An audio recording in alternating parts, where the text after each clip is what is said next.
සියලු දෙනාම සාදරයෙන් පිළිගන්නවා මගේ channel එකට. ඉතින් අද අපි කතා කරන්න යන්නේ අලුත් මාතෘකාවක් සම්බන්ධයෙන්. එතකොට අද අපි කතා කරන්නේ මෙන්න මේ ආයෝජන තීරණ කියන වැදගත් මාතෘකාව සම්බන්ධයෙන්. ඉතින් මේ මාතෘකාව ගත්තාම ගොඩක් වෙලාවට O level කරන නංගිලා මල්ලිලාට A level කරන කට්ටියට යුනිවර්සිටි එකේ ඉගෙන ගන්න ළමයින්ට ඒ වගේම ප්‍රොෆෙෂනල්ස්ලාට වෘත්තීය සුදුසුකම් වල ඒ විභාගවල නියැලෙන කට්ටියට මේක ඉතාමත් වැදගත් වෙනවා. එතකොට මේ ආයෝජන තීරණය කියන්නේ යම්කිසි ආයෝජනයක් පිළිබඳව තීරණ ගැනීමයි. හරි? එතකොට මේකට අපි සාමාන්‍යයෙන් තව නමක් පාවිච්චි කරනවා ව්‍යාපෘති ඇගීම කියලා. ව්‍යාපෘති ඇගීම. ඉතින් මේක යටතේදී කතා කරන්නේ මේ එකම concept එක. එතකොට මේකෙදි අපි ගත්තාම ව්‍යාපෘති අගයන්ට ලෝකේ ක්‍රම වර්ග තියෙනවානේ. ඉතින් මේ ක්‍රම වර්ග ගැන තමයි මේ පාඩමේදී අපි ඉගෙන ගන්නෙ. එතකොට පුතාලා අපි ගත්තාම අපි හැම වෙලේම හිතන්න ඕනේ ව්‍යාපෘතියක් අගයන්ට ගියාම මේකට භාවිතා කරන ක්‍රම කිහිපයක් තියෙනවා. එකක් තමයි NPV කියන්නේ. ආය ක්‍රමයක් තියෙනවා IRR කියලා. NPV කියන්නේ net present value කියන එක. net present value කියන එක. එතකොට IRR කියන්නේ internal rate of return කියන එක. internal rate of return. එතකොට මේකට අපි NPV කියන එකට අපි සිංහලෙන් කියනවා ශුද්ධ වර්තමාන අගය කියලා. එතකොට මේ දෙවෙනි එකට internal rate of return අපි කියනවා මේකට සිංහලෙන් අභ්‍යන්තර ඵලදායි අනුපාතය කියලා. ඉතින් මීට අමතරව විවිධ ක්‍රම තියෙනවා. උදාහරණයක් විදියට පිරිගෙවුම් කාලය, payback period, නැත්නම් ARR ක්‍රමය, profitability index ක්‍රමය, මේ වගේ ක්‍රම රාශියක් තියෙනවා. ඉතින් අද අපි කතා කරන්න යන්නේ මෙන්න මේ ක්‍රම දෙක පිළිබඳව. ඉතින් මේ ක්‍රම දෙකේනොත් මේ පළවෙනි ක්‍රමය තමයි ලෝකේ බහුල වශයෙන් අපිට දක්නට ලැබෙන්නේ. ඉතින් A level paper එක ගත්තත් ගොඩක් වෙලාවට අපිට අර university entrance examination එක නැත්නම් විශ්වවිද්‍යාලයකට යන්න බලාපොරොත්තු වෙලා ඉන්න ළමයි ලියන විභාගයක් විදිහට අපිට හඳුන්වන්න පුළුවන්. ඒ නිසා මම අද කතා කරන්න බලාපොරොත්තු වෙනවා 2019 මෙන්න මේ ආයෝජන තීරණ හා සම්බන්ධ ගාන. එතකොට මේ ගාන කෙලින්ම සම්බන්ධ වෙන්නේ මෙන්න මේ NPV කියන එක කැල්කියුලේට් කරන්න. එහෙම නැත්නම් අපි සිංහල භාෂාවෙන් කියනවනේ සුද්ධ වර්තමානාගය ගණනය කරන්නේ කොහොමද කියන එකට තමයි අපි ඩිස්කස් කරන්න යන්නේ. අපි යමු ගානට. මේක A level paper එක 2019 6 වෙනි ගානේ B කොටස. 6 වෙනි ගානේ B කොටසේ තමයි මේකේ සුද්ධ වර්තමාන අගය පිළිබඳව ගාන දක්වලා තියෙන්නේ. ඉතින් අපි ගානට යන් කොහොමද බලන්නේ ගාන කරන්න කියලා. හරි. මේ ගාන අපි ගත්තාම මේකේ කැලුම් PLC කියලා සමාගමක් දීලා තියෙනවා. එතකොට මේ සමාගම යන්ත්‍රයක් මිලදී ගැනීම සම්බන්ධයෙන් සලකා බලා තිනවා. එතකොට පුතාලට පේනවා මෙතන ආයෝජන තීරණය වෙන්නේ යන්ත්‍රයක් මිලදී ගන්නවද නැද්ද කියලා. ඉතින් ඒක සම්බන්ධයෙන් තීරණය කරන්න තමයි අපි මෙන්න මේ NPV ක්‍රමය නැත්නම් සුද්ධ වර්තමාන අගය කියන ක්‍රමය භාවිතා කරන්නේ. ඉතින් ඔයාලට පේනවා මේකේ ගත්තාම මේකේ කියලා තියෙනවා මෙයාලා අලුත් යන්ත්‍රයක් ගන්න යනවලු එයාලගේ තියෙන පැරණි යන්ත්‍රයක් විකුණලා. ඒකට පැරණි යන්ත්‍රයක් තියෙනවා. ඒක විකුණලා අලුත් යන්ත්‍රයක් ගන්න බලාපොරොත්තු වෙනවලු. ඊට පස්සේ මැනේජ්මන්ට් අකවුන්ටන්ට් නැත්නම් කළමනාකරණ ගණකාධිකාරවරයා විසින් මෙන්න මේ තොරතුරු ටික අපිට දීලා තියෙනවා. හරි. ඊට පස්සේ අපි සාමාන්‍යයෙන් මේ වගේ ගාණක් පටන් ගන්නකොට බලන්න ඕන තොරතුරු කිහිපයක් තියෙනවා. ඒ තොරතුරු කිහිපය මොනවද? පළවෙනියෙන්ම අපි බලන්න ඕනේ මෙම ව්‍යාපෘතියේ තියෙන මූලික ආයෝජනය, මූලික ප්‍රාග්ධනය. මූලික ප්‍රාග්ධනය කීයද කියලා. අපි ඒක හොයාගන්න ඕනේ. ප්‍රාග්ධනය. ඊට පස්සේ වසරක් පාසා අපි මේකට ගණන් කරන්න ඕනේ ශුද්ධ මුදල් ප්‍රවාහය. ශුද්ධ මුදල් ප්‍රවාහය. ඒ වගේම අපිට මේකෙදි අයිඩෙන්ටිෆයි කරගන්න වෙනවා නැත්නම් හඳුනා ගන්න වෙනවා මෙම ව්‍යාපෘතියේ ඵලදායි ජීව කාලය. ඵලදායි ජීව කාලය. ඒ වගේම අපිට මේකේ උද්ධමනය ගලපන්න වෙනවා. ඉතින් උද්ධමනය ගලපන්න අපි අනුපාතයක් යොදා ගන්නවා. ඒතකොට ඒ අනුපාතයට අනුව අපි උද්ධමනය ගැලපීම කර යුතුයි මේ ගානේ. එතකොට අපිට ඒක වට්ටම් සාධකය කියලා හඳුනනවා. ඒ අනුපාතය වට්ටම් සාධකය කියලා ඒක ගැන මම ඩිස්කස් කරන්න. ඉතින් මෙන්න මේ කරුණු ටික හරියාකාරව තේරුම් ගන්න පුළුවන් නම් මූලික ප්‍රාග්ධනය, ශුද්ධ මුදල් ප්‍රවාහය, ඵලදායී ජීවකාලය සහ වට්ටම් සාධක අපිට මෙන්න මේ ටික එකතු කරගෙන NPV කියන එක ගණන් කරන්න පුළුවන්. හැම වෙලේම මතක කරගන්න මේ අපි NPV ගණන් කරාම අන්තිමට අපිට උත්තරයක් ලැබෙනවා. ඒ උත්තරය අපිට ධන උත්තරයක් නම් අනිවාර්යෙන් අපි මේක තෝරා ගන්නවා. ඒක ඍණ උත්තරයක් නම් අපිට මේක තෝරා ගැනීමට හැකියාවක් නැහැ. එතකොට අපි යම් කිසි වටිනාකමක් ගණන් කරන්න ඕනේ. ගණන් කරලා ඒ වටිනාකම මත අපි තීරණයක් ගන්න ඕනේ. ඒක ධන සංඛ්‍යාවක් නම් අපි තෝරා ගන්න ඕනේ.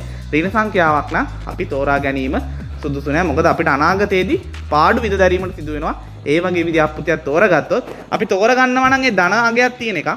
ඒ වගේ ව්‍යාපෘතියක් තෝරගත්තොත් අපිට අනාගතයේ ව්‍යාපෘතිය මගින් අපිට ලාභ ඉපීමේ හැකියාව තියෙනවා. හරි. ඒතර ඒක තමයි මූලික කරුණු. එහෙනම් අපි යන් ගානට බලන්න කොහොමද මේ ටික කරන්න කියලා. ඉතින් ගාන අපිට විස්තර වගේක් දීලා තියෙනවා. ඉතින් මම කිව්වා මූලික ප්‍රාග්ධනය අපි හඳුනා ගන්න ඕනේ කියලා පළවෙනියෙන්ම.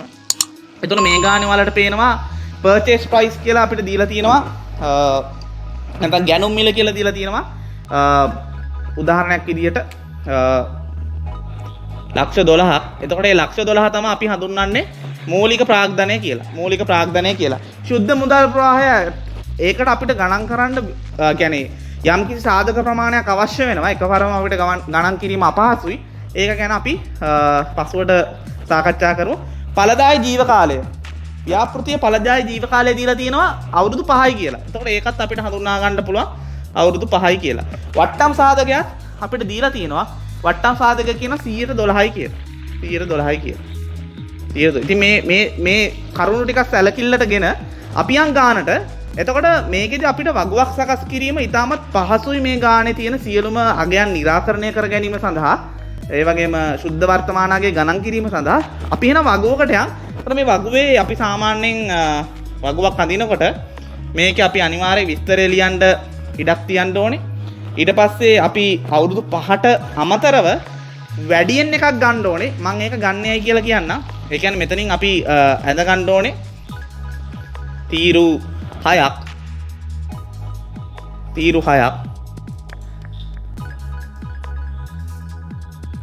මේක ගන්නවා බිඳු අවුරුද්ද කියලා. ඒකට හේතුවක් තියෙනවා මම ඒක කියන්න. ඊට පස්සේ සාමාන්‍ය පරිදි අපේ මේක ඵලදායී ජීව කාලය දීලා තියෙන අවුරුදු 5යි. ඒක ඒ දීලා තියෙන විදිහට අවුරුදු ප්‍රමාණය ගන්න ඕනේ. මේකේ 5ක් තියෙන හින්දා මම අවුරුදු 5 දා ගන්නවා. හරි. මේ බිඳුව කියන එක මොකද්ද? බිඳුව කියන්නේ පුතා දැන් යම් කිසි වියදමක් දරනවා නම්, දැන් අපිට ආයෝජනයක් ලැබෙනවා නම්, එතකොට දැන් ලැබෙන ආදායම, දැන් කළ යුතු වියදම තමයි අපි බිඳුව විදිහට දක්වන්නේ. බිඳුව කියන අවුරුද්දේ එක කියන්නේ අවුරුද්දක් ගියාට පස්සේ. ඒ කියන්නේ පළවෙනි අවුරුද්ද ඇතුළත ලැබෙන දේවල් තමයි අපිට එක කියන එකෙන් හඳුන්වන්න පුළුවන්. උදාහරණයක් විදිහට අපි යම් කිසි වත්කමක් මිලදී ගැනීම, මේ යන්ත්‍රය මිලදී ගැනීමට අපි මූලික ආයෝජනයක් කරනවානේ. ඒතර මූලික ආයෝජනය කියන එක දැන් දරන්න ඕනේ දෙයක්. එතකොට මේක බිඳුව වසරේ අපිට මුදල් ගලා යාමක් විදිහට, නැත්නම් නෙගටිව් කෑෂ් ෆ්ලෝ එකක් විදිහට තමයි අපිට ඒක සලකන්න පුළුවන්. එතකොට මේකේ මූලික ප්‍රාග්ධනය තියෙනවා ලක්ෂ 12ක් කියලා. මූලික ප්‍රාග්ධනය අපිට ලියන්න පුළුවන් මෙතන මූලික ප්‍රාග්ධනය ලක්ෂ 12ක්. ඒක මුදල් ගලා යාමක් කියලා අපිට සටහන් කරන්න පුළුවන්. ඊට පස්සේ අපි ගත්තා මේකේ අවුරුදු 5යි ජීව කාලය කියලා. ඊට පස්සේ තියෙනවා මේකේ ස්ක්‍රැප් වැලියු එක, නැත්නම් රෙසිඩුවල් වැලියු එක කියලා. මේකට අපි සාමාන්‍ය සිංහලෙන් කියන්නේ සුන්බුන් නගය කියලා. මේකට අපි කියන්නේ සුන්බුන් නගය කියලා. එතකොට මේ සුන්බුන් නගය කියන්නේ මොකද්ද? මේකත් ඔයාලා දැනගන්න ඕනේ මේ සුන්බුන් නගය කියන්නේ මොකද්ද කියලා. සුන්බුන් නගය කියන්නේ සාමාන්‍ය වත්කමක් භාවිතා කරලා අවසාන අවුරුද්දේ අපිට ඒක කාට හරි විකුණන්න පුළුවන් නම්, උදාහරණයක් විදිහට අපි කාර් එකක් ගන්නවා නම්, කාර් එක අවුරුදු 10ක් පාවිච්චි කරන්න බලාපොරොත්තු වෙනවා නම්, අවුරුදු 10න් පස්සෙත් මේ කාර් එකේ අඩුම තරමේ මේ යකඩ ගොඩ හරි අපිට කාට හරි විකුණන්න පුළුවන් නේ. අන්නේ විකිණිය හැකි ප්‍රයිස් එක නැත්නම් මිල අපි කියනවා සුන්බුන් නගය කියලා. සුන්බුන් නගය හැම වෙලේම අන්තිම අවුරුද්දේ මුදල් ගලා ඒමක් විදිහට. ඒ කියන්නේ පොසිටිව් කෑෂ් ෆ්ලෝ එකක් නේ. ඇයි එහෙම වෙන්නේ? මුදල් ඒ කියන්නේ අපිට සුන්බුන් නගය කියන්නේ අපිට අතට සල්ලි ලැබෙන දෙයක්. ඇයි අපේ ගත්ත වාහනේ අපි කාට හරි විකුණුවාම මේකේ යකඩ ගොඩ හරි අපිට අතට සල්ලි හම්බ වෙනවා. ඒක අනිවාර්යෙන් අපිට මුදල් ලැබීමක්. එතකොට හැබැයි මේක ලැබෙන්නේ මොන අවුරුද්දේද? මේ ව්‍යාපෘතියේ මේ ඵලදායී ජීව කාලය අවසන් වුණාම. ඵලදායී ජීව කාලය කීයද? අවුරුදු 5යි. එතකොට අවුරුදු 5 අවසන් වුණාම තමයි මේකේ සල්ලි අපිට ලැබෙන්නේ. ඊට පස්සේ අපි ඒකට ලියා ගන්නවා සුන්බුන් නගය. සුන්බුන් අගය කියලා අපි ලියා ගන්නවා. ඒ අදාළ වටිනාකම සුන්බුන් අගය ඒක මුදල් ගලා ඒමක් ආයතනයට ඒක රුපියල් ලක්ෂ 2යි. හරි. ඊට පස්සේ අපිට තියෙනවා ඉන්ස්ටොලේෂන් චාර්ජස්. නැත්නම් අපි කියනවා යම් කිසි යන්ත්‍රයක් ගත්තාම මේ යන්ත්‍රය නිකන් පාවිච්චි කරන්න බෑ. ඒකට ඉන්ස්ටෝල් කරන්න ඕනේ විවිධ අයිටම්. ඒ කියන්නේ නැත්නම් අපිට කියන්න පුළුවන් software එකක් ඉන්ස්ටෝල් කරන්න ඕනේ. උදාහරණයක් විදිහට පරිගණකයක් ගත්තාම පරිගණකයක් මිලදී ගත්තට පරිගණකේ භාවිතා කරන්න බෑ. ඒකට අදාළ ඔපරේටිං සිස්ටම් එක softwares වගේ දේවල් ඉන්ස්ටෝල් කරන්න ඕනේ. යන්ත්‍රයක් ගත්තාමත් ඒකට යම් කිසි ප්‍රෝග්‍රෑම් එකක් දාන්න ඕනේ. හරි? ඒකට හයි කරන්න ඕනේ. අන්න ඒ වගේ ඒවට අපිට කියන්න පුළුවන් ඉන්ස්ටොලේෂන් කොස්ට් එක කියලා. ඉතින් අන්න ඒ වගේ දේවල් මේ යන්ත්‍රය පාවිච්චි කරන්න කලින් අපිට දරන්න වෙනවානේ. අවුරුද්දක් නෙමෙයි මේ දැන්ම දරන්න වෙනවා. දැන්ම දරුවේ නැත්නම් අපිට යන්ත්‍රය පාවිච්චි කරගන්න බෑ. දැන් කම්පියුටර් එකට අපිට Windows දැම්මේ නැත්නම් අපිට Word එක දැම්මේ නැත්නම් අපිට කම්පියුටරේ පාවිච්චි කරන්න බෑනේ. එතකොට ඒ වගේ අවස්ථාවකදී මෙන්න මේ යන්ත්‍රයේ ඉන්ස්ටොලේෂන් කොස්ට් එක නැත්නම් අපිට කියන්න පුළුවන් සත්‍යාපන පිරිවැය. සත්‍යාපන පිරිවැය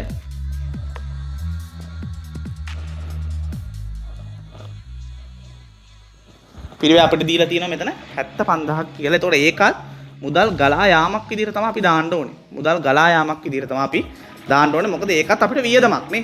අපිට ඉන්ස්ටෝල් කරන්නත් අපිට යම්කිසි මුදලක් වැය වෙනවා. ඉතින් ඒක 75000ක් කියලා ඒ විදිහට අපිට දාගන්න පුළුවන්.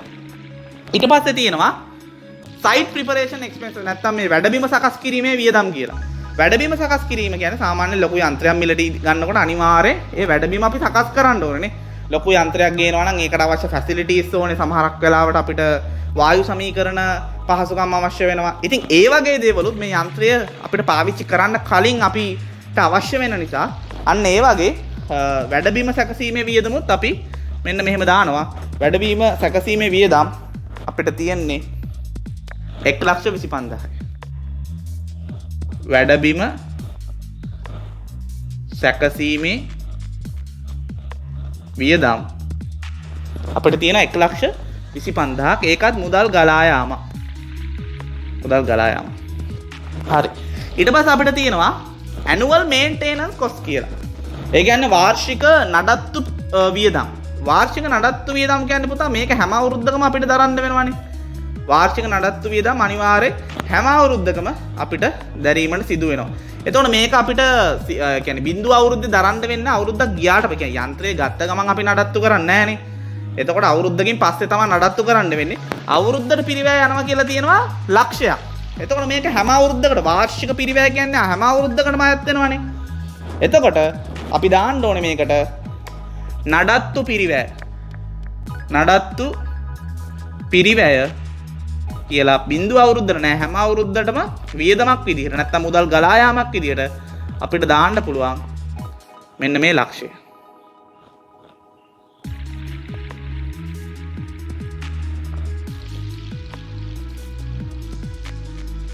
හරි. ඊට පස්සේ අපි බලමු ඊට පස්සේ අපේ ගානේ දීලා තියෙනවා තවත් යම් කිසි අවශ්‍යතාව වගේක්. ඒ ටිකටත් අපි යන්. ඊට පස්සේ කියලා තියෙනවා අපිට තොරතුරු වගේක් දීලා තියෙනවා ඇඩිෂනල් ඉන්ෆර්මේෂන් කියලා. අමතරව කාරක ප්‍රාග්ධන අවශ්‍යතාවය කියලා තියෙනවා අලුත් මැෂින් එකේ ලක්ෂ 3යි කියලා. කාරක ප්‍රාග්ධනය කියන්නේ මොකද්ද? කාරක ප්‍රාග්ධනය කියන්නේ එදිනෙදා වැඩ කටයුතු කරගෙන යාමට අවශ්‍ය වෙන මුදල් ප්‍රමාණය. එතකොට මේ යම්කිසි මේ යන්ත්‍රයේ ක්‍රියාත්මක කිරීමට නැත්නම් ක්‍රියාත්මක කරගෙන වැඩ කරගෙන යාමට කාරක ප්‍රාග්ධනය අවශ්‍ය වෙනවා ලක්ෂ 3ක්. එතන හැම වෙලේම මතක තියාගන්න ඕනේ කාරක ප්‍රාග්ධනය කිව්වම අපිට විශේෂයෙන් සඳහන් කළා නැත්නම් මේ කාරක ප්‍රාග්ධනය අවසන් වන අවශ්‍ය වන වසර අපිට මේක අනිවාර්යෙන් එන්නේ බිඳුව වසර. කියලා විශේෂයෙන් සඳහන් කළා නැත්නම් සඳහන් කළා තියෙනවනේ ඒ අවුරුද්දේ තමයි කාරක ප්‍රාග්ධනය අපිට අවශ්‍ය වෙන්නේ. ඒ වගේම තව දෙයක් මතක තියාගන්න ඕනේ. මේක සාමාන්‍යයෙන් අපිට ගානේ දෙන්නත් පුළුවන් ගානේ දෙන්නේ නැති වෙන්නත් පුළුවන්. කාරක ප්‍රාග්ධනය කියන එක පුතාලා අනිවාර්යෙන් අන්තිම අවුරුද්දේදී ආය අපිට මේක හම් වෙනවා. ඒ කියන්නේ දැන් කාරක ප්‍රාග්ධනය මේක අපිට වසරක් කියලා නැති නිසා අපිට කෙලින්ම දාන්න පුළුවන් කාරක ප්‍රාග්ධනය අපිට ලක්ෂ 3ක් නැති වෙනවා. නැත්නම් අපිට ගලා යාමේ වියදමක් විදිහට කාරක ප්‍රාග්ධනය කියලා අපිට දාන්න පුළුවන් ලක්ෂ 3ක් බිඳුව අවුරුද්දේදී. ලක්ෂ 3. හරි. ඊට පස්සේ මේ කාරක ප්‍රාග්ධනය අනිවාර්යෙන් මං කිව්වා ඒක අපි උපකල්පනය කරන්න ඕනේ. මේක අන්තිම අවුරුද්දේදී අපිට ලැබෙනවා කියන උපකල්පනය කරන්න ඕනේ. එතකොට මේ ගානේ නම් අපිට කෙලින්ම කියලා තියෙනවා මේ කාරක ප්‍රාග්ධනය අපිට ලැබෙනවා කියලා. නමුත් කාරක ප්‍රාග්ධනය කියන එක හැම වෙලේම ඔයාලා දීලා තිබ්බත් නැතත් ඔයාලා උපකල්පනය කරන්න ඕනේ. මේක අන්තිම අවුරුද්දේදී අපිට ලැබෙනවා කියලා. ඊට පස්සේ දැන් මේකේ අන්තිම අවුරුද්දේ අපි එක මුදල් ගලා ඒමක් විදියට ඔයාලට පේනවා මම මෙතන වරහන් දැම්මේ නැහැ. ලක්ෂ 3 අපිට හම්බ වෙනවා කියලා දැම්මනේ. ඒක ඉතින් අපි ඇසියුම් කරන්න ඕනේ. නමුත් මේ ගාන නම් කියලා තියෙනවා ලක්ෂ 3ක් දරන්න වෙනවා කාරක ප්‍රාග්ධනය. මේ කාරක ප්‍රාග්ධන නැවත අන්තිම අවුරුද්දේදී අපිට හම්බ වෙනවා කියලා. එතකොට ලක්ෂ 3 කාරක ප්‍රාග්ධනය අවශ්‍යතාවයක් අපි ඉවර කරා. ඊට පස්සේ තියෙනවා අලුත් යන්ත්‍රය මිලදී ගන්න හින්දා අපේක්ෂා කරන පිරිවැය ඉතිරිකරණය වාර්ෂිකව කියලා තියෙනවා අපිට කියලා තියෙනවා වාර්ෂිකව ලක්ෂ 5යි කියලා. ඒ මොකද්ද කියන්නේ? ඒ කියන්නේ අපිට දැන් කලින් තිබ්බ යන්ත්‍රය පාවිච්චි කරා නම් අපිට යම්කිසි වියදම් දරන්න වෙනවා නඩත්තු වගේ කටයුතු සඳහා. නමුත් මේ අලුත් යන්ත්‍රය ගන්නවත් එක්කම දැන් මේක නම් පරණ යන්ත්‍රය ඕල්ඩ් මැෂින්, මේක නම් නිව් මැෂින් එක. මේක අපි දැන් ගත්ත හින්දා අනිවාර්යෙන් අපිට මේකෙන් කොස්ට් එක ඉතුරු වෙනවා කියන. ඒ කියන්නේ පිරිවැය ඉතිරිකරණයක් වෙනවා කියලා. පිරිවැය කියන්නේ මොකද්ද? මුදල් ගලා යෑමක්. නමුත් පිරිවැය ඉතිරි වෙනවා කියන්නේ මොකද්ද? ඒක අපිට ආදායමක් නේ. පිරිවැය දැන් අපිට උදාහරණයක් විදිහට ලක්ෂයක් යනවා නම් යම් කිසි වත්කමක් මිලදී ගන්න දැන් යන්නේ අපිට 50000යි නම් අපිට 50000ක ඉතිරියක් තියෙනවානේ. ඒ කියන්නේ අනිවාර්යෙන් පිරිවැය ඉතිරිකරණයක් කියන්නේ මුදල් අපිට ගලා ඒමක්. මුදල් අපිට ඉතුරු වෙනවානේ. අන්න ඒ වගේ අවස්ථාවකදී පිරිවැය ඉතිරිකරණය මේක වාර්ෂික පිරිවැය ඉතිරිකරණයක්. ඒක අපි සෑම වර්ෂයකම මුදල් ආයතනයේ මුදල් ගලා ඒමක් විදිහට සලකන්න ඕනේ. එතකොට අපිට ඒක දාන්න පුළුවන් පිරිවැය ඉතිරිකරණය කියලා. නැත්තම් cost savings කියනවා අපි ඉංග්‍රීසි වලින්. පිරිවැය ඉතිරිකරණය කියලා දාන්න පුළුවන්. හැම අවුරුද්දකම අපිට දාන්න වෙනවා ලක්ෂ 5ක්. හැම අවුරුද්දකම දැන් බිඳුව අවුරුද්දේ නෑ. ලක්ෂ 5ක්. මොකද වාර්ෂික කියලා කියන හින්දා බිඳුව අවුරුද්දට අයත් වෙන්නේ නෑ.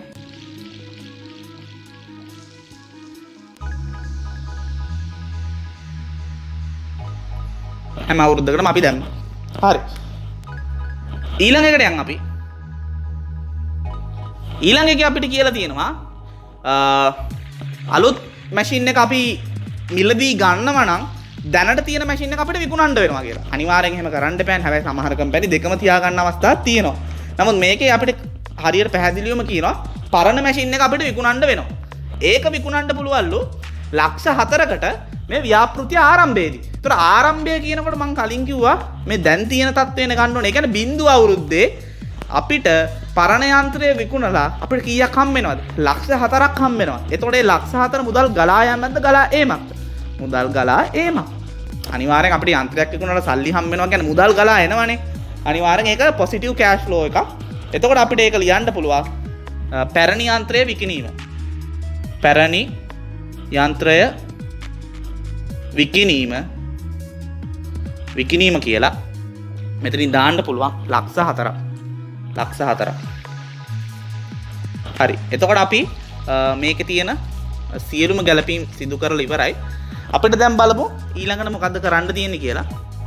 ඊළඟ පස්සේ අපිට කියනවා මේකේ cost of capital rate එක 112යි කියලා. නැත්නම් අපි කියනවා මේකේ වට්ටම් සාධකයේ 112යි කියලා කියනවා. ඉතින් වට්ටම් සාධකයේ සාමාන්‍ය දෙන්නේ අපිට මේකට උද්දමනය ගලපන්න. එතකොට සාමාන්‍යයෙන් දැන් මේ ගානේ නම් අපිට වට්ටම් සාධක සියල්ලක්ම පාහේ දීලා තියෙනවා. හැබැයි දැන් මේක බලන A level නංගිලා මල්ලිලාට නම් අනිවාර්යයෙන් වට්ටම් සාධකයේ එක්සෑම් එකේදී දෙනවා. නමුත් අපි යුනිවර්සිටි ආවම ඒ වගේ දෙයකදී යනකොට මූලිකම අපි මෙන්න මේ NPV ගණන් කරන්න යනකොට වට්ටම් සාධකය දෙන්නේ නැහැ. එතකොට මේ වට්ටම් සාධකයේ ගණනය කිරීම සඳහා අපිට තියෙනවා එක ක්‍රමයක්. ඒ ක්‍රමය බලමු අපි මොකක්ද කියලා. ඒකට සමීකරණයක් තියෙනවා. එකෙන් බෙදනවා එක එකතු කිරීම ආත් n වන බලය කියන එක. එතකොට මේක එක කියන්නේ නියත පදයක්. ඊට පස්සේ r කියන්නේ මේකේ අපිට මේ දුන්න රේට් එක, මේ ඩිස්කවුන්ට් රේට් එක. n කියන්නේ මේකේ අපිට කාලය, කාල පරිච්ඡේද සංඛ්‍යාව. එතකොට දැන් මේකේ නම් අපිට දීලා තියෙනවා පළවෙනි අවුරුද්දේ රේට් එක 189.8.9 කියලා. එතකොට මේ 0.89 ගත්තේ කොහමද? එක බෙදීම එක එකතු කිරීම 0.12 පළවෙනි බලය. එතකොට මෙතනදී අපි මේ එක නියත පදයක් මේ එකක් නියත පදයක් මේ 12.12 කියලා ගත්තේ මෙන්න මේ ඩිස්කවුන්ට් රේට් එක. මෙන්න මේ බලය පළවෙනි බලය කියලා ගත්තේ අපි පළවෙනි අවුරුද්ද කියන එක. එතකොට ඔයාලට ඊළඟ අවුරුද්දට හොයන්න ඕන මේ එක වෙනුවට ඔයාලට කරන්න තියෙන්නේ දෙවෙනි බලය පාවිච්චි කරන එක විතරයි. ඒ වගේ අවුරුදු 5ටම අපිට මෙන්න මේ බලය පාවිච්චි කරමින් අපිට මේ වට්ටම් සාධක ටික හොයාගන්න ඕනේ. එතකොට මේ ගානේ අපිට වට්ටම් සාධක ටික දීලා තියෙන හින්දා මම ටක් ගාලා වට්ටම් සාධක ටික දාගෙන යන්න. ඊට පස්සේ අපිට මේකේ වට්ටම් කරන ලද හොයන්න පුළුවන් සුද්ධ මුදල් ප්‍රවාහය. හරි. ඊට පස්සේ අපිට මේකේ සුද්ධ මුදල් ප්‍රවාහය අපි පළවෙනින්ම හොයාගෙන ඉමු. සුද්ධ මුදල් ප්‍රවාහය. එතකොට මේක සුද්ධ මුදල් ප්‍රවාහය වෙන්නේ එතකොට ඔයාලට මේ බිඳුව අවුරුද්ද ගත්තොත් සුද්ධ මුදල් ප්‍රවාහය එනවා අපිට ලක්ෂ 13ක්. ඊට පස්සේ පළවෙනි අවුරුද්ද දෙවෙනි අවුරුද්ද තුන්වෙනි අවුරුද්ද හතරවෙනි අවුරුද්ද මේ ඔක්කොට වෙනවා ලක්ෂ 4ක් කිය.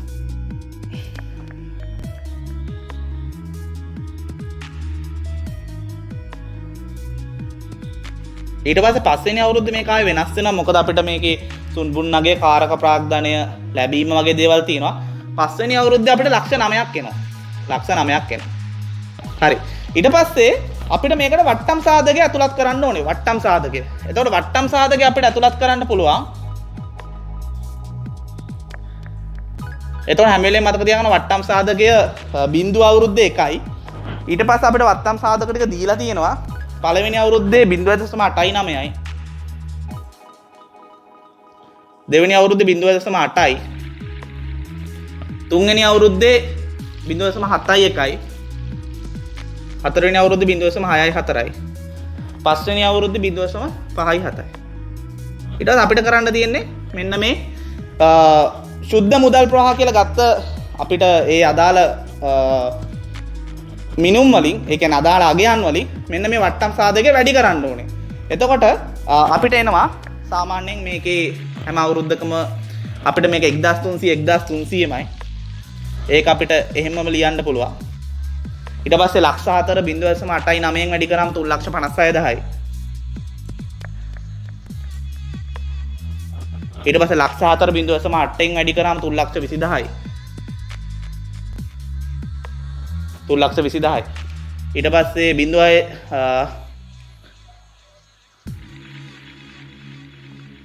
ලක්ෂ 4.71කින් වැඩි කරාම 2,84,000යි.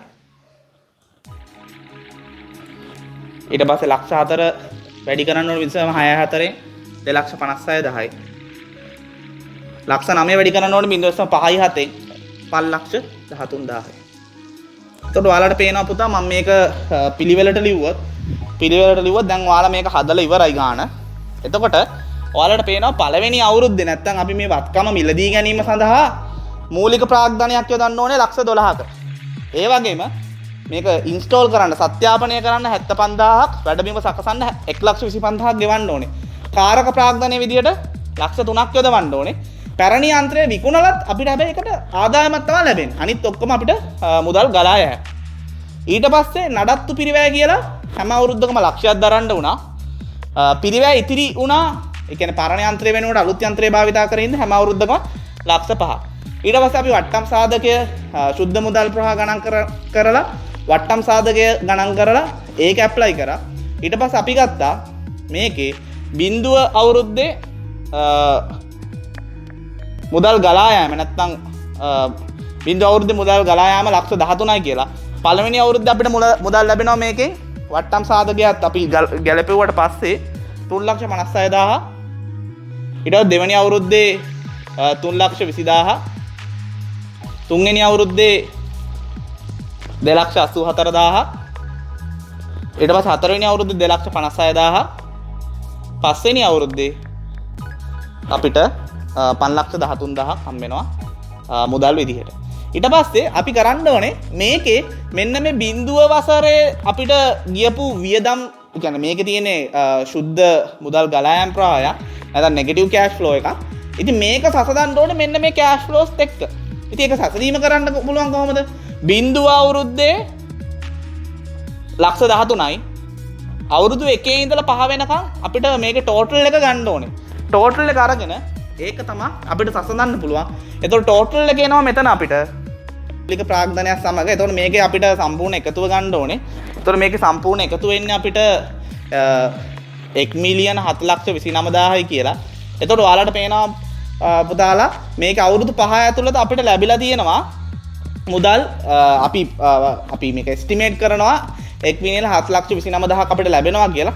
ඉනිෂියල් ඉන්වෙස්ට්මන්ට් එක තියෙන අපේ මූලික ප්‍රාග්ධනය ලක්ෂ 13යි. මේ දෙක අතර වෙනස අපි ගණන් කරොත් මේ දෙක අතර වෙනස අපිට එනවා 4,29,000යි කියලා.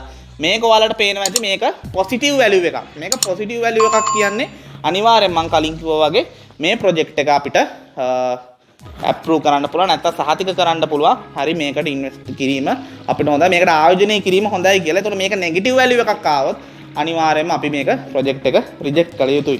ඉතින් මේක තමයි NPV කියන පාඩමේ තියෙන හරය. ඉතින් මේ සම්බන්ධව තවදුරටත් යුනිවර්සිටි එක්සෑම්ස් වල තියෙන දේවල්, චාටර්ඩ් එක්සෑම්ස් වල, සීමා එක්සෑම්ස් වල තියෙන ගණන්, ලොකු අමාරු ගණන් සාකච්ඡා කරන්න බලාපොරොත්තු වෙනවා.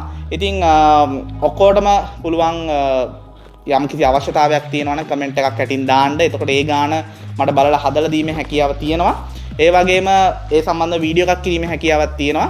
ඉතින් මේ ඔක්කොම ඔයාලට කරන්නේ අනිවාර්යයෙන්ම ඉගෙනීමේ කටයුතු වල යෙදෙන්න. ඉතින් ඔයාලගේ ඉගෙනීමේ කටයුතු වලට ඉතාමත් හොඳට කරගෙන යන්න කියලා මම සුබ පතනවා. ඉතින් මගේ channel එකට like කරලා, share කරලා, ඒ වගේම subscribe කරලා ඒකේ bell icon එක click කරලා මට support එකක් දීලා මේක තවත් ළමයිට ගෙනියන්න, මේ දැනුම තවත් ළමයිට ගෙනියන්න උදව් කරන්න කියලා ඔයගොල්ලෝ කොහොම ඉල්ලා සිටිනවා. ඉතින් thank you අද මගේ වීඩියෝ එක බැලුවට. ඊළඟ වීඩියෝ එකනොත් අපි තවත් මේ සම්බන්ධව ඇඩ්වාන්ස් විදියට කතා කරනවා අනිවාර්යයෙන්ම. ඒ වගේම මේ සම්බන්ධව ඉංග්‍රීසි මාධ්‍යනොත් වීඩියෝ පෙළක් ගෙනීමට මම බලාපොරොත්තු වෙනවා. මොකද මගේ ගොඩක් ෆෑන්ස්ලා ඉල්ලනවා ඉංග්‍රීසි වලින් වීඩියෝ කරන්න කියලා. මගේ channel එකෙත් ඉංග්‍රීසි වලින් වීඩියෝ තියෙනවා. ඉතින් අපි ඒ බලාපොරොත්තුවත් එක්ක ඊළඟ වීඩියෝ එකෙන් හම්බෙමු. අදට සහභාගී වුණ සියලු දෙනාටම බොහොම ස්තුතියි. thank you.